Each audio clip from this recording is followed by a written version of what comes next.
Elden Ring is a game that has sat in my library for over 2 years now. I bought the game the week of release, and up until recently, I had never finished it. It wasn't because I didn't like the game, and it wasn't because I had a problem with the difficulty. It was simply because I didn't think I was capable of beating the game. I genuinely thought that it was too hard for me. What do you mean by that? Now for some context, at the time I bought the game, I did not know what a Soulslike was. For those of you who also don't know what a Soulslike is, I'll give you a quick summary. Soulslike games are defined by how difficult and unforgiving they are, or as I like to put it, butt fuck ass hard. The term Soulslike originated from a game called Demon Souls, which was developed by From Software and released in 2009. And since then, From Software has continued to release more Souls-like games, including the Dark Souls series, Bloodborne, Sekiro, and their most recent release, and Elden Ring is arguably one of, if not, the hardest Souls-like game. Seriously, beating this game is a Herculean feat. I think Kai put it best when he said, "If your boyfriend has beaten Elden Ring, text that nigga right now. Suck that nigga dick till he With all that being said, you can imagine my surprise when the game that I thought was just some cool, open-world, medieval fantasy RPG turned out to be the greatest ass-whooping I had ever received. By the time I realized my mistake, it was too late for me to refund the game because I had spent the last hour getting ran through by the tree sentinel because I didn't realize he was an optional boss. Now you're probably thinking that I gave up right then and there and never touched the game again. Well, I definitely considered it. But no, I was determined to get my money's worth. After finally realizing I didn't have to fight the tree sentinel, I was faced with my next problem.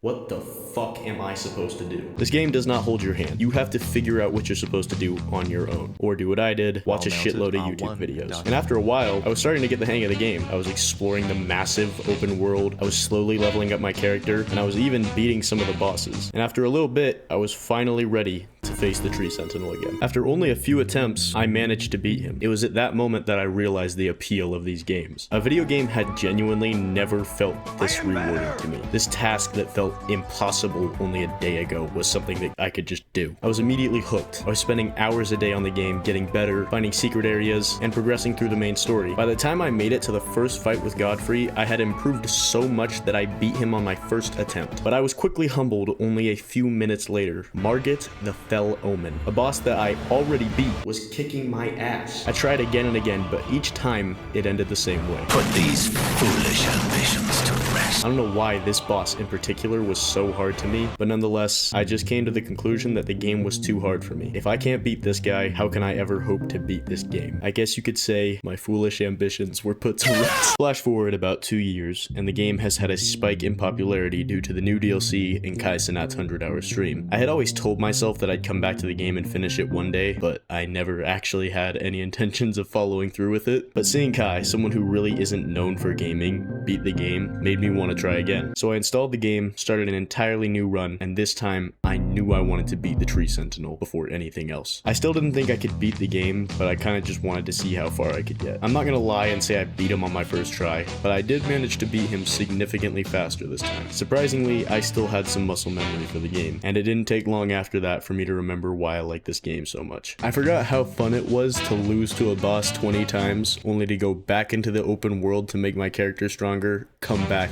and beat the boss. It was happening again. I was getting sucked back into this game. This time around, finding entirely new areas I had never seen in my first playthrough, and beating bosses that I hadn't even attempted before. It took me 40 hours just to reach Margit the Omen King in my first playthrough. In contrast, it took me half that time in this playthrough, even after doing significantly more side content. But in the back of my head, I knew that the second I got to a boss I felt like I couldn't beat, I was done with the game. And this was the defining moment. Can I beat Margit the Omen King, the boss that made me quit the first time? I beat him on the second attempt. I seriously don't know why that was the boss that made me stop playing this game, but after beating him, I no longer just wanted to see how far I could get. I was determined to beat the game. Little did I know the bullshit that was waiting for me on the other side of Leyndell. The Fire Giant, the Godskin Duo, and Malekith were the hardest bosses for me. And it didn't help that all three of these bosses were back to back. Starting with the Fire Giant, up until this fight, it had not taken me more than 10 attempts for any of the boss fights in the game. He wasn't really a complex boss like some of the other ones. He was just so tedious. You would spend 20 minutes chipping away at his massive health bar,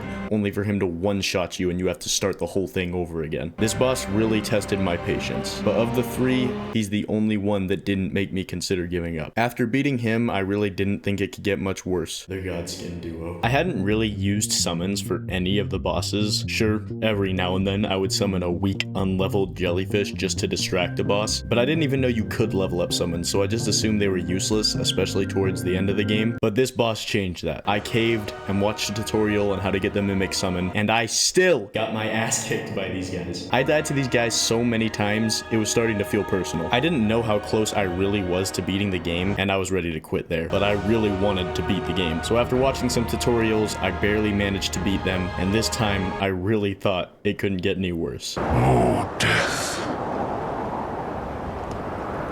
Become my blade once more. I was stuck on this boss for so long that I started to question whether he was even beatable with my current build. Not to go off on a tangent, but this boss fight is extremely unbalanced, especially his second phase. Now before you come at me saying it's a skill issue, let me finish. It's not just this boss, it's every boss in the game. But in a weird way, they're actually perfectly balanced. Malekith is what made me realize this. They easily could have balanced these fights around the typical bob and weave playstyle, but they took other builds into account. They wanted to make sure that no matter what build you're using, it's still challenging. Now I know that isn't some crazy revelation, but it was realizing this that eventually led to me beating Malekith. Anyways, tangent over. When I beat him, that doubt that I had when I started the game was completely gone. I'm not going to talk about the rest of the bosses in this game because they were all relatively easy to me. I still like them though. Long story short, I beat the game. And I guess the point that I've been sloppily trying to get across throughout this video is that you can do hard things.